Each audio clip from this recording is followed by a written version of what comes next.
Hello everyone, welcome to Sanskrit जिज्ञासा। मित्रों, हमने यूजीसी नेट जेआरएफ के कोड 25 के लिए इससे पहले के दो भागों में जून 2020 और दिसंबर 2021 में पूछे गए सभी प्रश्नों में से 30 प्रश्नों का अध्ययन या व्याख्या की थी। आज के इस भाग में हम अगले 10 प्रश्नों की व्याख्या करेंगे। तो चलिए वीडियो को शुरू करते हैं। विद्यारम्भं करिष्यामि सिद्धिर्भवतु मे सदा। तो यूजीसी नेट कोड 25 के तीसरे भाग का पहला प्रश्न है, अमधम तमः प्रविशन्ति असंभूतिम उपासते तो भूय इवते तमः स उत्संभूत्याम हृताः। अत्र मंत्रे असंभूति पदयोः अर्थौ कौ। तो यह प्रश्न पूछा गया था। यह प्रश्न और इसके विकल्प दिए गए थे। यहाँ पर आपको दो को सिलेक्ट करना है, असंभूति का अर्थ और संभूति पद का अर्थ, और जिसके विकल्प है यहाँ पर आपको दर्शाए गए हैं। तो इस मंत्र की बात करें तो यह लिया गया है शुक्ल यजुर्वेद की माध्यंदनीय, या जिसे हम वाजसनेयी संहिता के नाम से जानते हैं, उसके 40वें अध्याय से, जिसको हम ईशोपनिषद या ईशावास्योपनिषद के नाम से जानते हैं। और मंत्रों की संख्या कितनी है? तो इसमें टोटल 18 मंत्र हैं।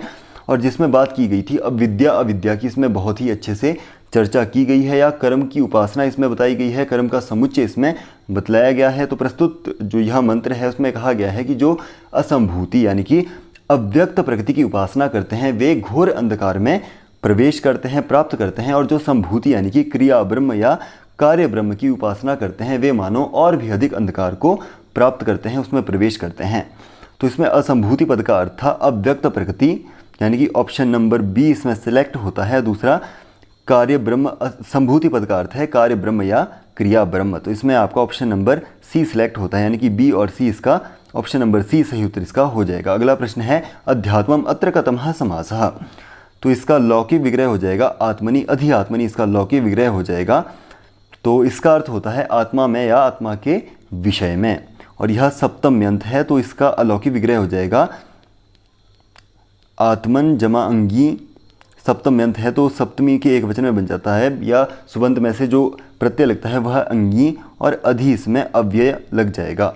और सूत्र लगेगा अव्ययम विभक्ति स्मीप समृद्धि वृद्ध्यर्था भावत्या संप्रति शब्द प्रादुर्भाव पश्चात यथानुपूर्व्य योग अपद्य सादृश्य संपत्ति साकल्यान्त वचनेषु। यह सूत्र इसमें लग जाएगा, जिससे अव्ययी भाव समास हो जाएगा। और यह पूरा बताने का एक प्रयोजन है, मैं आपको उसको क्रम से बताऊंगा ताकि आपको अच्छे से समझ आ जाए। तो यह अव्ययी भाव समास इसमें हो जाएगा। और जब समास हो जाता है तो कृत अधित समासाष्ट सूत्र से प्रातिपदिक संज्ञा हो जाती है और सुप का लुक हो जाता है, यानी अंगी का यहाँ पर लोप हो जाएगा, और स्थिति क्या हो जाएगी? आत्मन अधि।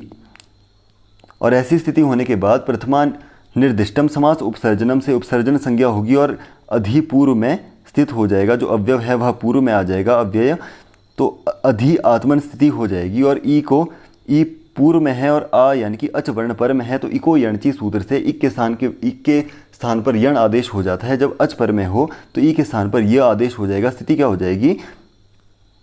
अध्यात्मन। और जो मेरे बताने का मुख्य प्रयोजन था वह यहाँ पर स्टार्ट होता है। तो मेरा मुख्य प्रयोजन था, एक यहाँ पर एक सूत्र लगता है, कौन सा?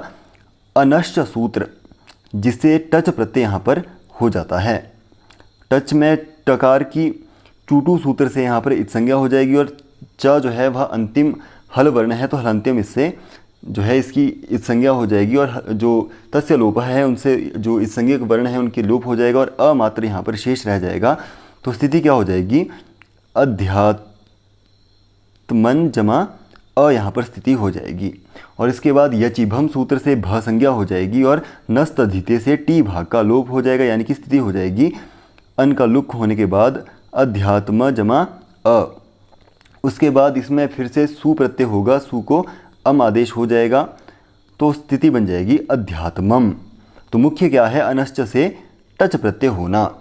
तो यह आप जरूर याद रखें, क्योंकि ऐसे ऐसे प्रश्न नेट में पूछे जाते हैं। तो इसमें आपको ऑप्शन नंबर ए सही उत्तर इसका हो जाएगा। अगला प्रश्न है, वाक्यपदीयानुसारम शब्द ब्रह्म विषये के कथने उचिते स्तः। तो वाक्यपदीयम एक प्रकरण ग्रंथ है जो संबंधित है व्याकरण शास्त्र से, जिसको लिखा है भर्तृहरि मुनि ने। वाक्यपदीयम स्फोटवाद का मुख्य ग्रंथ है। स्फोटवाद यदि आपने पढ़ा है, और इसमें बहुत ही अच्छे से भर्तृहरि ने उसको डिफाइन किया है। तो इसको इन्होंने पद्यात्मक शैली में लिखा है, और इसमें 3 कांड प्राप्त होते हैं। कौन कौन से? पहला है ब्रह्मकांड, दूसरा है वाक्यकांड, और तीसरा है पदकांड। तो 3 कांडों में से लिखा गया है। और यदि नेट के लिए बात करें तो ब्रह्म कांड को पढ़ना बहुत ज़्यादा आवश्यक हो जाता है। 155 के करीब इसमें पद्य मिलते हैं ब्रह्म कांड में। तो उसका यदि आपने मंगलाचरण पढ़ा है ब्रह्म कांड का, तो उसमें स्थित है अनादि निधनम ब्रह्मा शब्द तत्वम यदक्षरम विवर्ततेर्थ भावेन प्रक्रिया जगतो यतः। तो इसमें बात की गई थी अनादि निधनम ब्रह्मा, यानी कि जो आदि और अंत से दोनों से ही भिन्न है, रहित है। और दूसरा था, इसका दूसरा पद्य है एकमेव यदामनातम भिन्नम शक्ति व्यपाश्रयात। तो इसके ही जो पद्य हैं पद्य भाग में, यानी कि 2-3 पद्य में यह आपको वर्णित मिलेगा। तो जिसमें बात की गई थी कि जो शब्द ब्रह्म है वह परस्पर विविध शक्तियों का आश्रय होने से एक अखंड रूप में वेद में ही पठित होता है या उसमें ही निहित होता है। तो इसमें सिलेक्ट हो जाएगा बी, ऑप्शन नंबर बी और डी, यानी कि इसमें आपका ऑप्शन नंबर सी सही उत्तर इसका हो जाएगा। अगला प्रश्न है सानो दधातु भद्रया प्रिये धामनी धामनी अत्र स्तूयमाना देवी का। तो यह लिया गया है अथर्ववेद के 12वें कांड के पहले सूक्त से, जिसे नाम दिया गया था भूमि सूक्त या पृथ्वी सूक्त के नाम से उसे जाना जाता है। जिसमें ऋषि कौन है, तो उसमें अथर्वा नामक एक ऋषि हुए हैं जो अथर्ववेद के मुख्य ऋषि हैं। तो अथर्व और अंगिरस 2 ऋषि मुख्य हैं अथर्ववेद के। वैसे तो देखा जाए तो सुमंतु को इसका मुख्य पाठ करवाया था वेद व्यास जी ने। सुमंतु इसके मुख्य ऋषि हैं। तो इसमें स्तुति की गई थी भूमि या पृथ्वी की। तो इसमें जो पूज्यमाना देवी है वह है भूमि। तो इसमें आपको ऑप्शन नंबर बी सही उत्तर इसका हो जाएगा। अगला प्रश्न है याज्ञवल्क्यानुसारम सीमातिक्रमणे दंडाः प्रोक्तः। तो यानी कि याज्ञवल्क्य स्मृति से यह प्रश्न पूछा गया है कि जो सीमा को पार करते हैं उनको क्या दंड का विधान उसमें किया गया था याज्ञवल्क्य स्थिति जो स्मृति है उसमें। तो याज्ञवल्क्य स्मृति में 3 प्रकार के दंडों को मुख्य जो प्राथमिकता दी जाती है। पहला है उत्तम साहस या उत्तम साहस या उत्तम दंड, और दूसरा था मध्यम दंड, और तीसरा था अधम दंड। यह 3 प्रकार के मुख्य दंड दिए गए थे। और जो सीमा को लांघते हैं उनके लिए बताया गया था उत्तम दंड, जिसमें उन्होंने व्यवस्था की थी कि जो सीमा को लांघते हैं उनको 1000 पर्ण या 1080 पणों की उनके ऊपर दंड की व्यवस्था की गई थी। तो उसमें किया गया था उत्तम साहस का दंड का विधान किया गया था जो सीमा को पार करते हैं। तो इसमें आपको ऑप्शन नंबर बी सही उत्तर इसका हो जाएगा। अगला प्रश्न है केन सह कस्य संबंधः। तो यहाँ पर आपको 2 तालिकाएं दी गई है, उनके जो रचनाकार है उनके सूक्तियों के अनुसार उन्हें मिलाना है, जिसके विकल्प आपको यहाँ पर दर्शाए गए हैं। तो चलिए देखते हैं। पहला है भारवी। तो भारवी का तो एकमात्र ग्रंथ है, किरातार्जुनीय महाकाव्य है। तो उसमें इनमें से दिया गया था सहसा विदधीता न क्रियाम अविवेकाम परमाम पदाम, जो लिया गया है किरातार्जुनीयम के दूसरे सर का 30वें नंबर का यह पद्य है। तो ए का हो जाएगा 3। दूसरा है माघ। तो माघ का महाकाव्य है शिशुपाल वधम, जिसमें से इनमें से लिया गया था गृहीतु मार्यान परिचर्यया मुहुर महानुभावा ही नितांतमर्थिनः, यानी कि इसका बी का हो जाएगा 4था। और कालिदास, तो कालिदास का यहाँ पर सूक्ति ली गई है अभिज्ञान शाकुंतलम की, जो एक नाटक ग्रंथ है, उसका है सर्वकांतमात्मीयम पश्यति। तो इसका हो जाएगा पहला, तीसरे का। और डी का हो जाएगा बाण भट्टा का जो एकमात्र बचता है गुरुपदेशश्च नाम पुरुषाणाम अखिलमल प्रक्षालन क्षमम जलम स्नानम। तो यह लिया गया था कादम्बरी से। तो इसका हो जाएगा दूसरा, यानी कि 3, 4, 1, 2। ऑप्शन नंबर सी इसका सही उत्तर हो जाएगा। अगला प्रश्न है मनुमते उत्तरोत्तर श्रेष्ठानि मान्य स्थानानि सन्ति, यानी कि मनुस्मृति के अनुसार उत्तरोत्तर श्रेष्ठ स्थान कौन से हैं। तो मनुस्मृति की यहाँ पर बात की गई है, और मनुस्मृति में कितने अध्याय हैं और कितने पद्य हैं इस पर हमने बहुत बार चर्चा की है। आप हमें इसमें कमेंट में ज़रूर बताएं, ऐसा हमारा आपसे आग्रह है। तो चलिए देखते हैं। तो मनुस्मृति के दूसरे अध्याय के 136वें नंबर के पद्य में वर्णित किया गया था वित्तम बंधुर्वर्यः कर्म विद्या भवति पंचमी एतानि मान्य स्थानानि गरियो यद्यदुत्तरम। यह बात की गई थी, जिसमें पहला स्थान दिया गया था उचित स्थान को वित्त, यानी कि जो सम्यक प्रकार से कमाया गया वित्त है।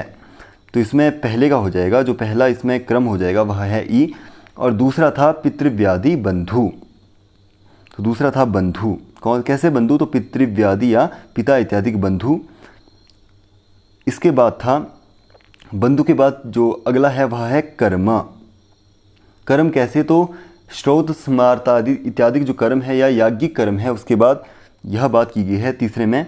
और चौथा है आयु, आयु यानी कि वयः।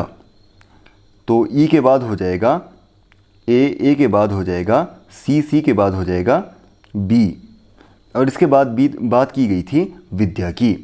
तो जो विद्या ग्रहण है वह अंतिम इसका उचित स्थान बतलाया गया था, यानी कि इसमें हो जाएगा आपका सही उत्तर हो जाएगा ई ए सी बी और डी। तो ऑप्शन नंबर डी इसका सही उत्तर आपका हो जाएगा। ऐसे इस क्रम से जो है उन्होंने उत्तरोत्तर एक से एक अधिक इन्होंने बतलाए थे कि वित्त के बाद किसकी प्रधानता रहती है, बंधु की, बंधु के बाद कर्म की प्रधानता, कर्म के बाद आयु की प्रधानता और आयु के बाद विद्या की प्रधानता होती है। तो इस तरह इन्होंने वर्णित किया था मनुस्मृति के दूसरे अध्याय के 136वें नंबर के पद्य में। और नेट के लिए बात करें तो पहला, दूसरा और 7वां अध्याय आपको जरूर पढ़ना है। अगला प्रश्न है योग दर्शनानुसारम संयमः इत्यनेन कस्य निर्देशः। तो योग दर्शन यानी कि योग सूत्र से यह प्रश्न पूछा गया है। और योग सूत्र में किसका ग्रंथ है, तो जो हमारे महामुनि हुए हैं पतंजलि, उनका यह ग्रंथ है। और इसमें 4 पाद है, कौन कौन से, तो पहले का नाम है समाधिपाद, दूसरे का नाम है साधनपाद और तीसरे का नाम है विभूतिपाद और चौथे का नाम है कैवल्यपाद, जिसमें टोटल सूत्रों की संख्या है 195। इसमें क्रम क्या है, तो पहले में है 51 सूत्र, दूसरे में है 55, तीसरे में है 55 और चौथे में है 34। इस क्रम से इसमें 195 सूत्र हैं, जिसमें 8 योग के अंगों की बात की गई है। मैं बताऊंगा, इस विषय पर आएंगे हम। तो 8 योग के अंग थे, कौन कौन से, यम, नियम, आसन, प्राणायाम, प्रत्याहार, धारणा, ध्यान, समाधि। तो जिसमें से जो आदि 5 है उनको बहिरंग साधन योग कहा जाता है, यानी कि बाहर के अंगों को साधने के लिए जो योग होते हैं, यम, नियम, आसन, प्राणायाम, प्रत्याहार और धारणा, ध्यान, समाधि को जो हमारे अंतरंग साधन कहा गया है, यानी कि जो हमारे अंदर के जो अंग हैं, मन, बुद्धि इत्यादि, उनको साधने के लिए 3 बतलाए गए थे। तो इसी के ही, यानी कि इसके जो तीसरा पाद है, यानी कि जो विभूति पाद है, उसके चौथे नंबर के सूत्र में कहा गया था त्रयमेकत्र संयमः। त्रयमेकत्र संयमः।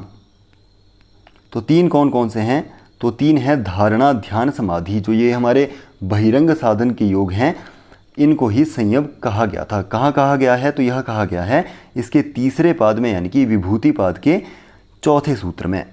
तो इसमें आपका ऑप्शन नंबर बी सही उत्तर इसका हो जाएगा। अगला प्रश्न है सांख्याचार्याणाम कालक्रमो यथा तथम विभावनीयः।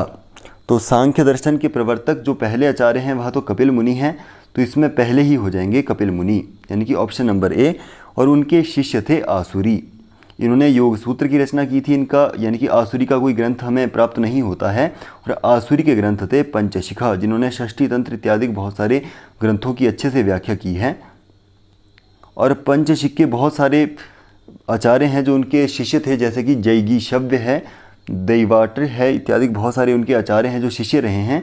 और इनके बाद जो इनके शिष्य मुख्य माने जाते हैं वह है ईश्वर कृष्ण, यानी कि इसका क्रम हो जाएगा ए, सी और इसके बाद डी और बी, यानी कि इसमें आपका सही उत्तर हो जाएगा ऑप्शन नंबर सी। अगला प्रश्न है सांख्यकारिकायाम द्विविधा सर्गः भौतिको बौद्धिकश्च।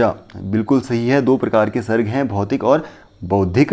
एतन नामाख्यो वर्तते। तो इन दोनों के नाम यहाँ पर पूछे गए हैं।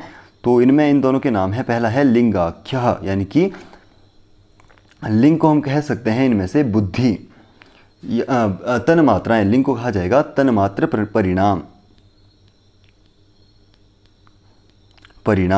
तो इसमें पहला सिलेक्ट हो जाएगा ऑप्शन नंबर बी। और अगले हैं ऑप्शन नंबर डी, यानी कि भावाख्य यानी कि बुद्धि परिणाम, यानी कि बी और डी इसका सही उत्तर हो जाएगा। ऑप्शन नंबर सी इसमें सही उत्तर आपका हो जाएगा। तो आज की वीडियो में इतना ही। उम्मीद करता हूँ आपको हमारी वीडियो पसंद आई है। और वीडियो यदि पसंद आई है तो वीडियो को लाइक ज़रूर करें, कमेंट करें कैसी लगी है वीडियो, और शेयर करें। हमारे चैनल को सब्सक्राइब करें यदि आपको इम्पोर्टेंट लगता है। तो मिलते हैं इसके अगले भाग में, तब तक के लिए धन्यवाद।